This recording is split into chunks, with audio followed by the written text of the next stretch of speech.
Good day, friends, and welcome to the Playhouse Stage. Did you know that Williamsburg, Virginia was the home of the first theater in Britain's North American colonies? Our archaeologists believe that that theater might have been built right here, or here, or here. Today, we use this open-air stage to share the spirit of the 18th century theater with our guests. But what might the actual theater look like when it was built in 1716?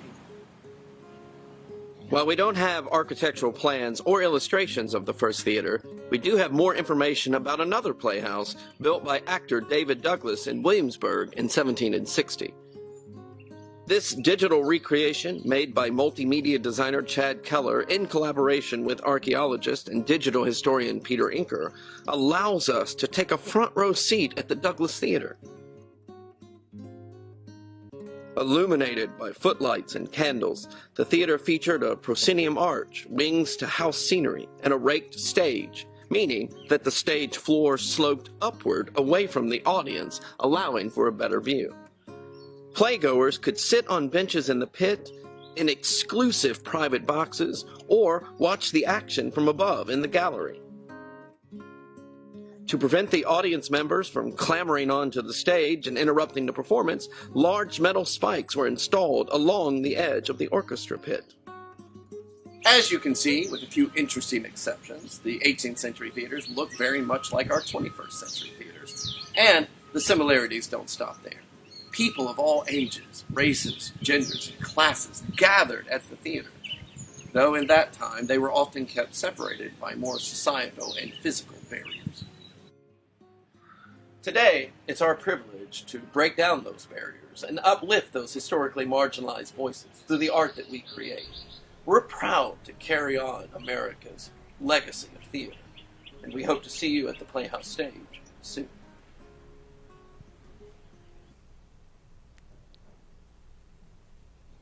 Good afternoon, everyone, and welcome to the live stream today. My name is Alex Morse, and I am the supervisor of the Jug Broke Theatre Company, a theater company within the Colonial Williamsburg Foundation that since 2016 has produced 20 or more shows at the Playhouse Stage, where we perform 6 days a week, 2 shows a day. We also have a bunch of music and words with us. And we thought it would be really fun, really exciting to sort of let you in on our process of how we take a historical story and bring it to life on the stage. And so throughout this presentation, feel free to write in comments on the post there. You can post questions or ideas or whatever you wish. The way we have it built today does encourage you to be involved a little bit come up with ideas. So get your thinking caps on, be creative. And now I'm going to hand you over to one of our fine actresses and writers, Claire Whitman. Thank you, Alex. Good day, friends, and welcome. We're so excited to take you behind the scenes in our process today, and we need your help. If you watched the live stream yesterday, our good friend Kurt Smith, who portrays Thomas Jefferson, talked about dramatic structure and how we create our programs here thinking like playwrights, thinking about the beginning, middle, and end of the story and the dramatic action. But before we ever get there, before we get to the meat of the story, we have to find the beginning. So today we're going to talk about some of the ways that we begin thinking about our plays. And today we deputize you, honorary members of the Jug Broke Theatre Company, and we ask for your help in creating some inspiration for our next plays. So we're going to give you some writing prompts, and we hope that you will share your ideas with us in the comments, and we'll talk about them here. So to get us started, I'm going to walk you through the 4 cornerstones of playwriting, the 4 possible places that you could begin to write a play of your own. And the first of these is character. Our latest show, called Starflyer, is about Sybil Luddington, who is an unsung 18th century hero. And if you don't know what Starflyer is about, we found this story of this young teenage girl up in New York during the Revolutionary War. She was just a mere teenager, and she was given this chance to prove herself by basically doing another Paul Revere ride, warning people, gathering the militia together. and she did this amazing ride and just this coming-of-age story, and we set it to music and put it on the Playhouse stage, and one of my favorite parts is she rode a horse named Starflyer, and I just think that's awesome. Indeed. So Sybil was a very clear choice to be the cornerstone of our play. We started out from her story. So our first writing prompt for you today is to think about a person from the 18th century that you would like to learn more about. This person could be the main character in your play. Alex, why don't you give us an example? Who might be an 18th century person that you would like to learn more about? An actual 18th century person I think would be fascinating to learn more about is Charles Willson Peale. He's, first of all, a painter. You don't get a lot of stories about painters in the 18th century, and I just think he seems like if I was to start somewhere with a historical figure, that's probably where I would start. He was famous for painting George Washington, and of course, close to home for us, Nancy Hallam. So if I had to choose an artist, I could also choose David Garrick, but I think I would go with Charles Willson Peale. All right, Charles Willson Peale. Well, our friend Stacy is here behind the table with us. Stacy, what has our audience got to say about 18th century characters they might be interested in? We do not have any suggestions from our audience yet, so I encourage you all to listen to the prompts that Alex and Claire are providing for you, and do let us know what you would like us to compose a play about. Looking at Charles Willson Peale, it also, Nancy Hallam herself would be an interesting character for us to study. If you'd like, we can go ahead and move forward and offer another possible prompt for the main character in your play. Well, we did get one suggestion now. Here we go. We've got several coming in. Stephanie would like to add Frances Marion to the list. I have no idea who that is. We've got Lord Botetourt as a suggestion. That would be a good one. And David Garrick. David Garrick, indeed. Another thespian out there. And then one last one, Lydia Broadnax. That would be a good one. All right, we do have several more coming in, but does that give you enough to work with? Oh, yeah. Most certainly. So sometimes your main character might be a real person from history, someone where we can document their family tree. We know all sorts of things about them, but you are not limited to historical figures that we can prove. Sometimes the most interesting characters might be based on us and those around us. We can create an 18th century every person based on what we know about the day-to-day lives of 18th century people.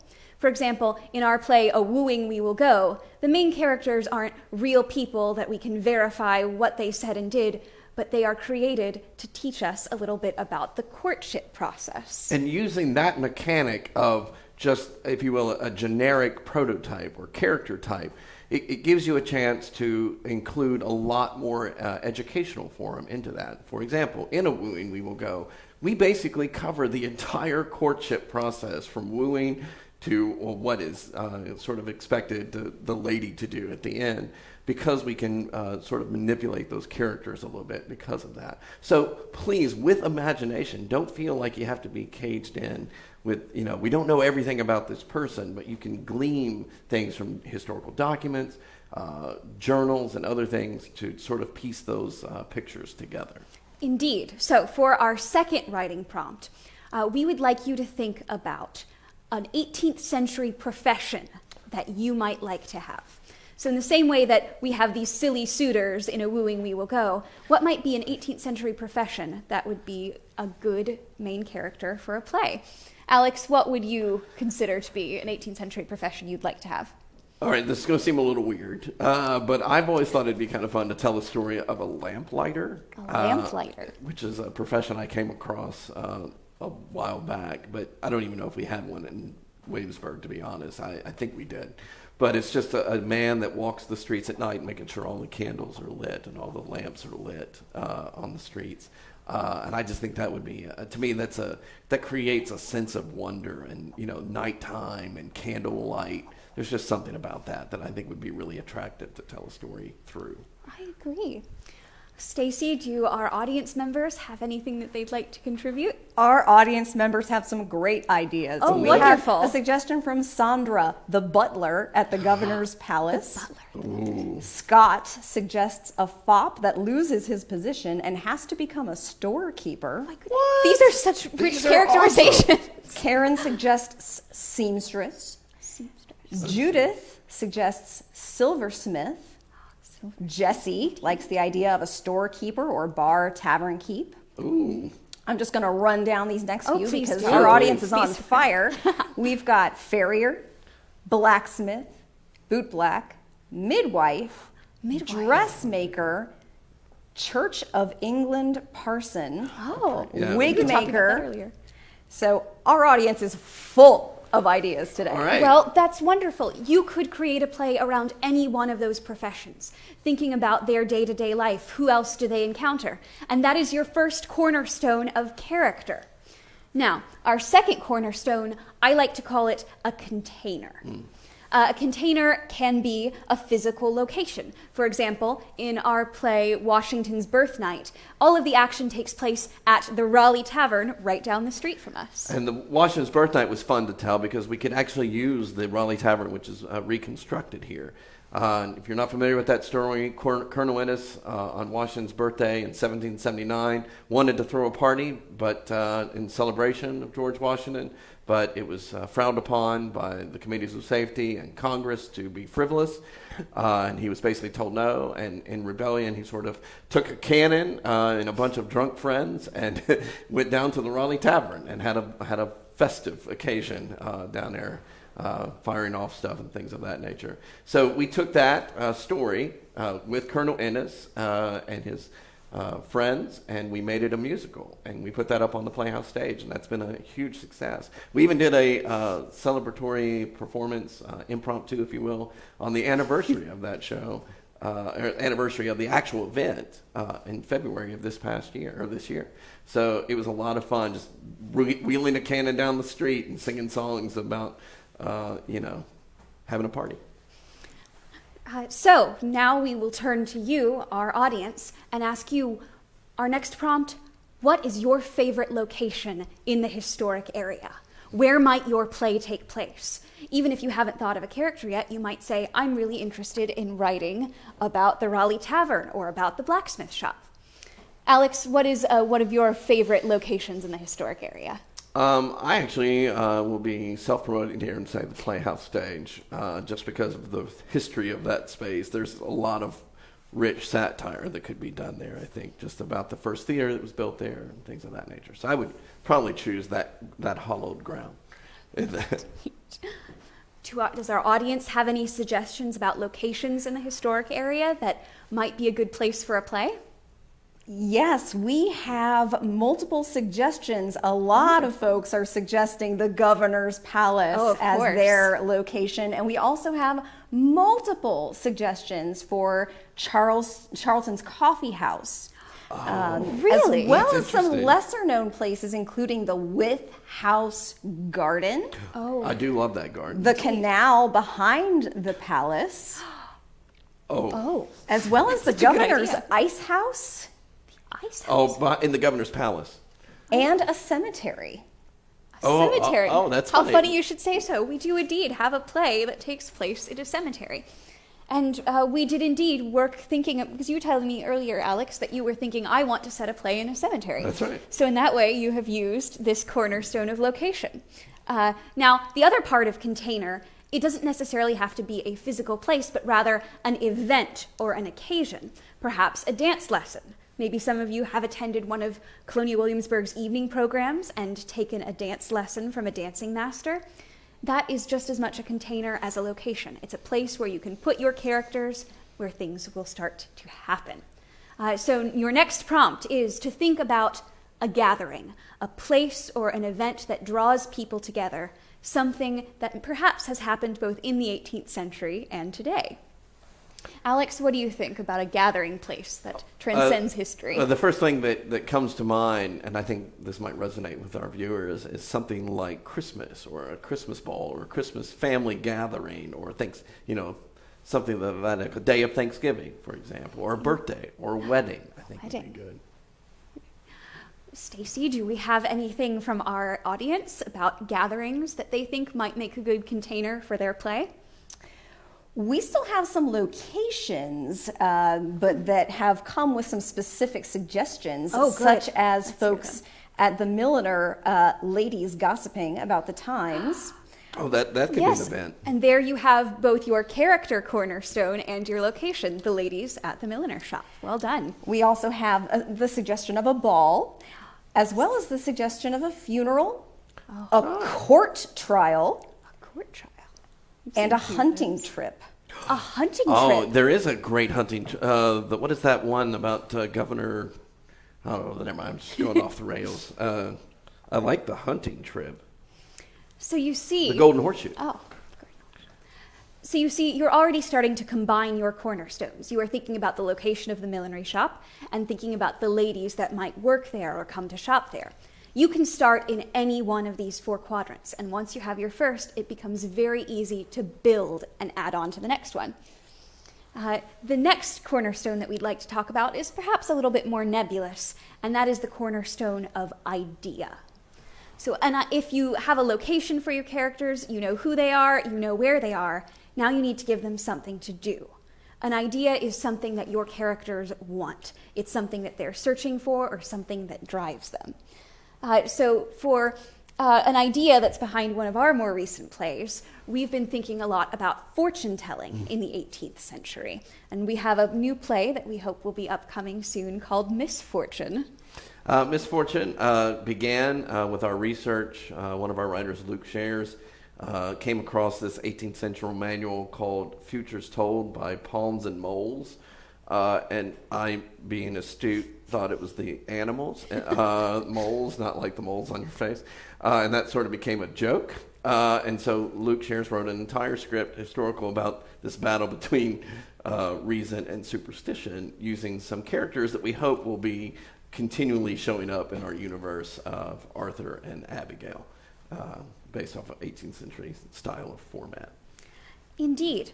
So, now that we've told you a little bit about a superstition that we've been looking at as an idea for a play, we'd like to hear from you. What are some superstitions or ghost stories that have been passed down through your family, or perhaps that you've heard here at Colonial Williamsburg and might like to share with us?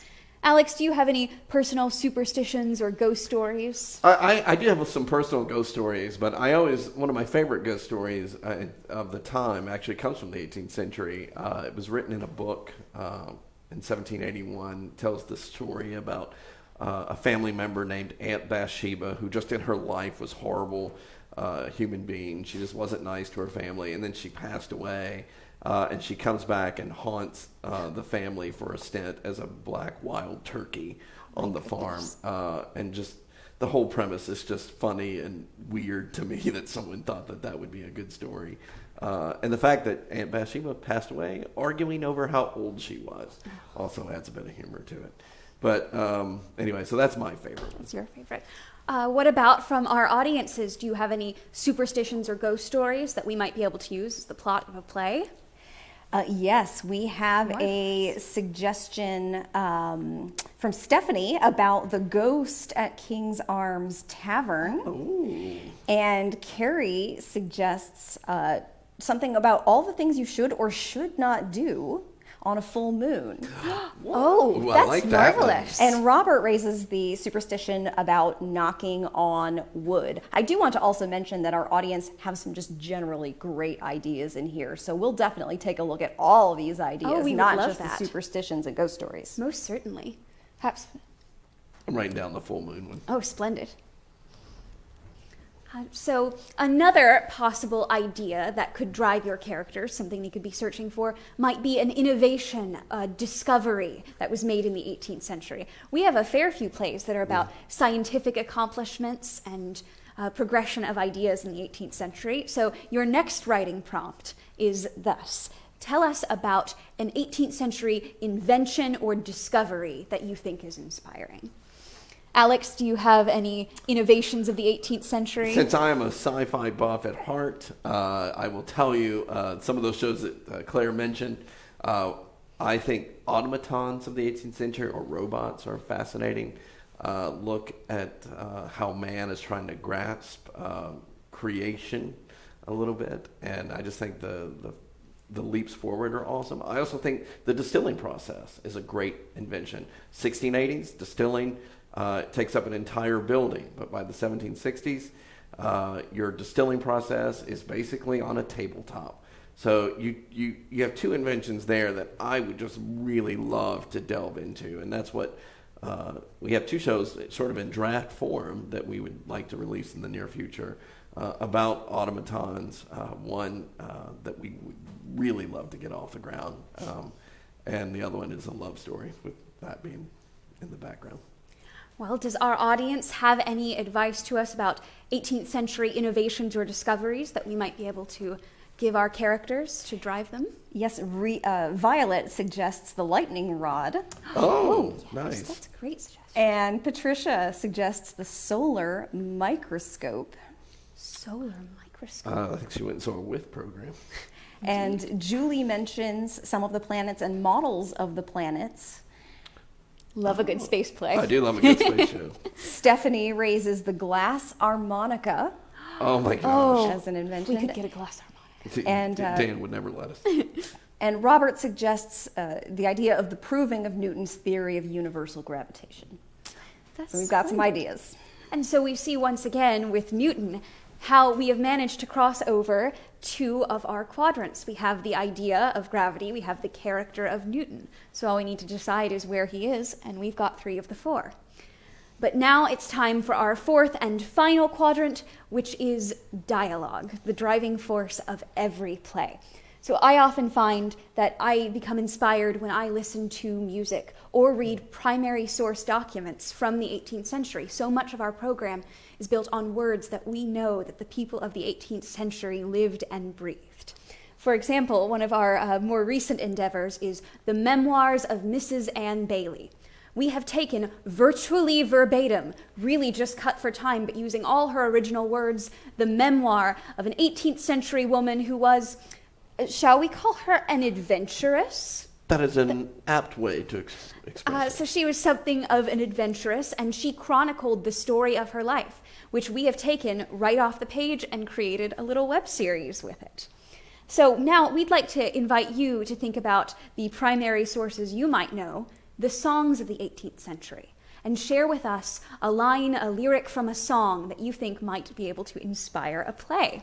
Alex, do you have any lyrics that move you and inspire you to write? I do. Probably one of my favorite lyrics of the 18th century, and the Watermans do a great job performing this song, is "Drink to me with thine, only with thine eyes." I love that line. I love the way that it's phrased, and the music that accompanies this just, I don't know, that's a moving piece of poetry with that.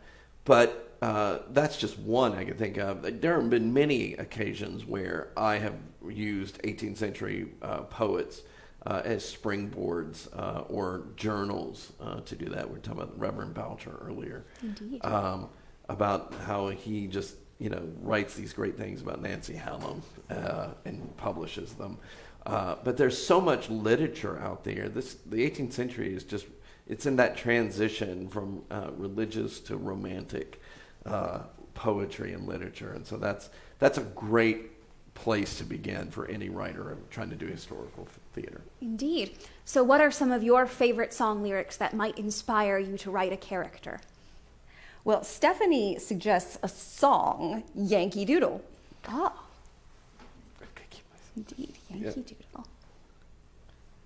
And Robert suggests, when God inspired us for the fight, our troops advanced with martial noise. Their veterans flee before our youth, and general yield to beardless boys. Is that Chester? Oh, I think that's wonderful. Chester. Isn't that? So some great suggestions. That's a good one. Thank you. And now for our final dialogue prompt. Sometimes, instead of looking to the 18th century for our inspiration, we need to look to ourselves here in the 21st century. So for our final prompt, we would like you to think of a word that comes to your mind when you visit Colonial Williamsburg, and how that word might inspire you to write a play. Alex, what word do you think of when you come to work here every day? Truthfully, Claire, I think the word that comes to my mind is privilege. It's a privilege for me to be able to tell these stories that we find and to work with ensembles like the Jug Broke Theatre Company and other actors and other trades in the museum. It's such an interesting community, and the mission is so important. And I think it's just, for me, it's a privilege just to be a part of this community, to work in that situation. And you found my word, which would be community. That's it. And how I think about our troupe and about our family here, and of course our guests. So those are the words that we might use as a basis for creating characters and plays. What about you? What are your words? We have some great words here from the audience. We have amazing, freedom, peaceful, multiple people who want to call the place home. Magic, grateful, love, honor, charming, and inspiring, and that is not even all the words our audience came up with. Oh my That is goodness. great. Thank you. Thank you all so much.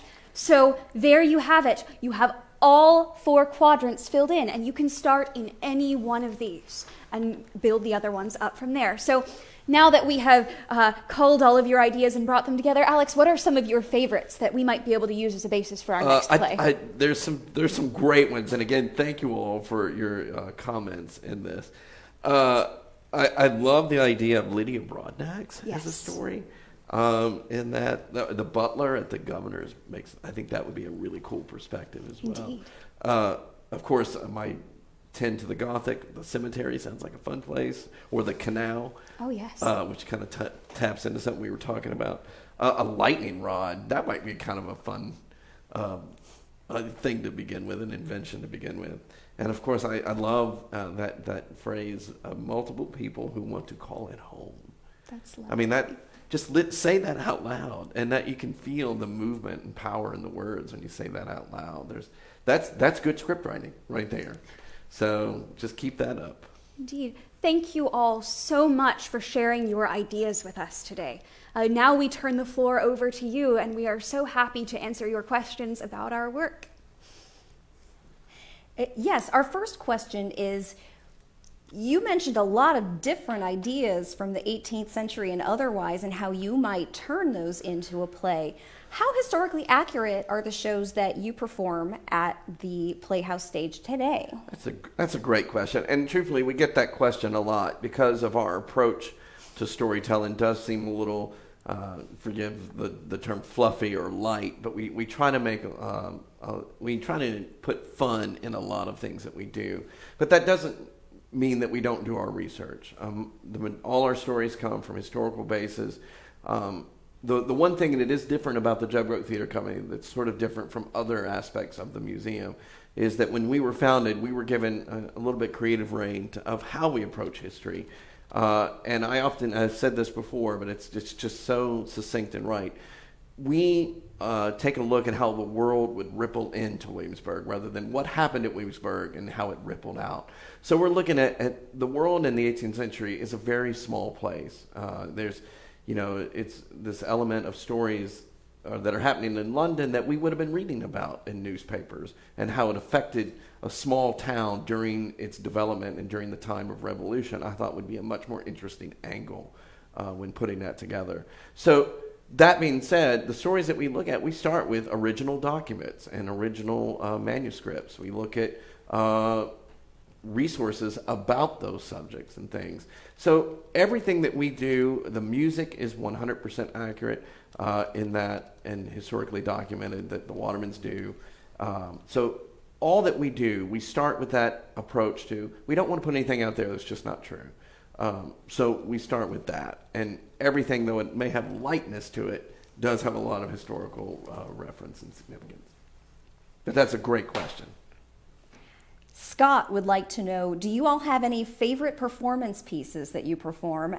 How do you decide what pieces you do? I love the Comet Huntress. I think that's my favorite piece to perform. The Comet Huntress is about Caroline Herschel, who discovered a comet working as the first paid professional female astronomer in Britain. And I think that play means a lot to me because there's always a lot of young girls in the audience, and I hope that they take away from Caroline's story what I do, and that is the inspiration of a young woman who, despite all odds, followed her passion and was tremendously successful and truly loved what she did. That's my favorite. I've never had a chance to perform it. I'm sort of the understudy for it, but my favorite one that we have put together as an ensemble is Flowers at Her Feet. I love the fact that the language of the two men in the play is directly lifted from Susanna Rosen's book, Trials of the Human Heart. Susanna Rosen was his first real best-selling author in America. She wrote some Charlotte Temple, A Tale of Truth. And it just makes fun of us a little bit because it's written in a melodramatic style. And if you're not familiar with that format, it's very over the top, very posed, very, overreacting to things. And Luke Shares and Chris Hartman and Claire just do such a phenomenal job with that. And that's my favorite. I could watch that one all the time. It's fast. It's the most words that we have in a play. It's the most words crammed in 25 minutes we've done. And I love that one. And it takes place in a graveyard. Violet would like to know, would children go to watch the plays, and would children be able to be in the plays? Children were allowed to watch the plays if their parents deemed them not an embarrassment in them in public, basically. So when you were coming of age, if your parents said, yes, you're old enough, you can absolutely go see a show, sort of coming of age kind of thing. It's the same principle as when you're invited to a ball or a dance. When your parents think you're ready, you're more than welcome to go with them or with someone of the family in that sense, particularly in London. Theater is such a vital part of the community there. And Williamsburg is no different. We have tales of families going in that way. In regards to children being in the shows, there's not really a whole lot of evidence of them being like the main actors on the stage, but we know that they are behind the scenes. We know that the Hallam's had children with them, moving sets and props and costume cleans and things of that nature. Lewis Hallam Jr. first made his stage appearance at the age of 12. Oh, yes. Again, that's about that time when they think that you might be becoming an adult good enough to not make it an embarrassment of the family. Although that didn't hold true for Lewis Hallam Jr. He forgot his line and ran off the stage crying at age 12. You win some, you lose some. But children are there, but in certain capacities. Rebecca would like to know, what is your next play idea? Well, our next big project is the Coffee Cantata, and we're so excited about this project because it has all 9 members of the Jug Broke Theatre on deck working together to create a piece based on the Coffee Cantata by Bach, who Wayne will tell us is the greatest thing that's ever happened to music. So the Coffee Cantata is our Americanized version of this 18th century operetta, and we're setting it right here in Williamsburg at Mrs. Charlton's Coffee House. So someone who suggested the coffee house stage earlier, voila, you just made it happen. That's magic. And so the story follows a young woman who is so in love with coffee that she has no time for anything else. It is a story that we are sure will resound with a modern audience as much as it resounded with its 18th century audience. Frank would like to know, were enslaved people in the plays or allowed to attend the plays? That's a great question. And Odai Johnson is probably one of the greatest experts of the 18th century theater, the Colonial theater. And he has a book basically saying that what we don't know sometimes will teach us more than what we actually do know in that. The truth is, Frank, we don't really have any documentation that says yay or nay to either one of those. We have to kind of go around with society and things of that nature. Shakespeare has characters in his play that would be perfect for that in Virginia, but the reality is we just don't know. I believe that the enslaved populace is there. We have one account from the Virginia Gazette Mrs. Vobe's slave runs off with the theater company, they believe, when they leave town. So whether they're on stage, I don't know, doubtful. Are they being used much like the children behind the scenes and things of this nature? Probably. But we just don't have any. That's one of those questions that I would, if we ever find that nugget, I would love to tell a story about that. Do you have anything to add to that, Claire? Violet would like to know, do you perform any plays that they performed back then? Indeed we do. So we have performed The Guardian out on the Playhouse stage, and more recently we put together a little puppet show with each of us in our separate homes based on Love in a Village, which was a very popular ballad opera in the 18th century. And we're looking forward to doing more pieces in the coming season to reawaken these plays. I know I'm very interested in looking at the plays of female authors who perhaps don't get quite as much play as these other well-known 18th century writers. And the 18th century plays, I think, lend themselves to a modern audience very well. I think that we used to have an 18th century play series here, and it was very popular, and we're hoping to bring that back in a new way. The 18th century model is very simple. It's just, about love and life, and it's usually set in a comedy. It's much like anything you would see on the BBC in a British sitcom situation. And I think that so many stories are just funny. Susanna Centralever is one of those authoresses that I think would be great to do, or George Farquhar, things of that nature. Denise would like to know where she can find the web series that you mentioned that's based on a woman's diary. Oh, you can find that on our Instagram or Facebook page. On Instagram, we are at Jug Broke Theatre, and on Facebook, we are the Jug Broke Theatre Company at CW. And all 3 episodes that we filmed have been posted there, and we hope to share some more with you again in the future.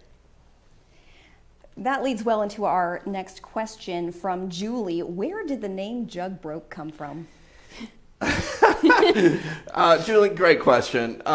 So when we were approached in 2016 to bring the Play Booth, at that time the Play Booth site alive, we didn't really have a name for ourselves. We were the Chownings family at the Chownings Tavern.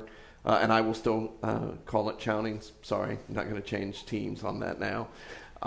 We as a group were put together to provide entertainment at the taverns in 2015.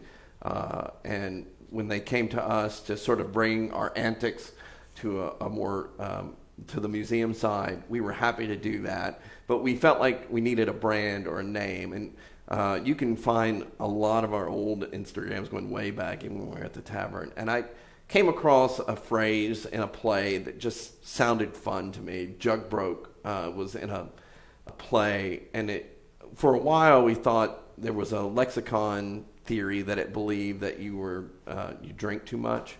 And I just thought that many people just thought we were drunk at the tavern when we were performing, and I just thought that would carry over. But it come to find out, Jug Broke was just a turn of phrase that sounded good in that poem, speaking of using that as inspiration. And the name just kind of stuck. And I think it's fun to say. It invokes a sense of imagination and fun to all ages. Frank would like to know, did they have live animals in the plays? That's a great question. That's funny. We've never had that question, ever. Later on in the 18th century, we know without a shadow of a doubt, particularly in American theater, particularly after the American War, they use animals in a lot of productions as sort of almost like a circus aspect of it. But equestrian theater is quite popular in America after the Revolutionary War, where they do plays on horseback. So I don't think they're Mr. Ed's talking horses, but there's definitely this theatrical element of let's do Shakespeare on horseback. And we know that there are references to animals in the plays of the time. Whether or not there were actual animals on the stage, I don't know. I guess it could be possible. Do you have a follow-up to that? I think the only thing I can think of is going a little bit farther back to sort of Elizabethan theater and all of those mysterious Shakespearean stage directions about bears and such. Yeah, I mean, they had to have something. Doug would like to know how much of a Jug Broke performance is usually improvised. None. Really? Let me think about it. I mean, there's times when we forget lines because we're human. And particularly with A Wooing We Will Go, we're referencing that one. That one is a very fast-paced. Two guys are playing two women and five suitors. So two men are playing the whole entire cast. So lines can get bobbled in that. But we work really hard in taking these principles that Claire talked about with these 4 cornerstones and really implementing a professional sense of playwriting as a respect to the trade, really. And so that consistency of quality is the reason why we do that. I know in previous times here in the museum, there was a belief that a lot of the actors would improvise and talk to the audience and sort of go off script and things of that nature. But in America, that there's no evidence that really supports that. The evidence kind of says contrary to that. In London, sure. I mean, you got 6 nights a week, 9 months out of the year, two Royal Plazas. People are going to turn it on and leave it on the background, right? But in America, since theater comes to your home, your capital, really, once every decade, people kind of just sit down and be quiet and pay attention, listen to the actors' work and perform these great works from London and European authors of the time. So for us, we sort of approach it that way. And now, Super Happy Fish Was Tied is probably our most loose show, which is kind of set in a cabaret format where it's just music with dialogue. But really, we kind of stick to what we write. Our last question for today comes from Jesse. And Jesse would like to know, what are some of your standout moments while performing? I think one of my favorites was when I met a little girl named Matilda, and she was very interested in our speaking trumpet. If you've ever seen any sort of print media associated with us, you've probably seen our giant speaking trumpet, which is probably about twice the size of Matilda. And I could tell that she very much wanted to speak into the speaking trumpet. So truly, her performance as the announcer for the Comet Huntress that day is the finest thing that I think will ever occur on our stage. Probably.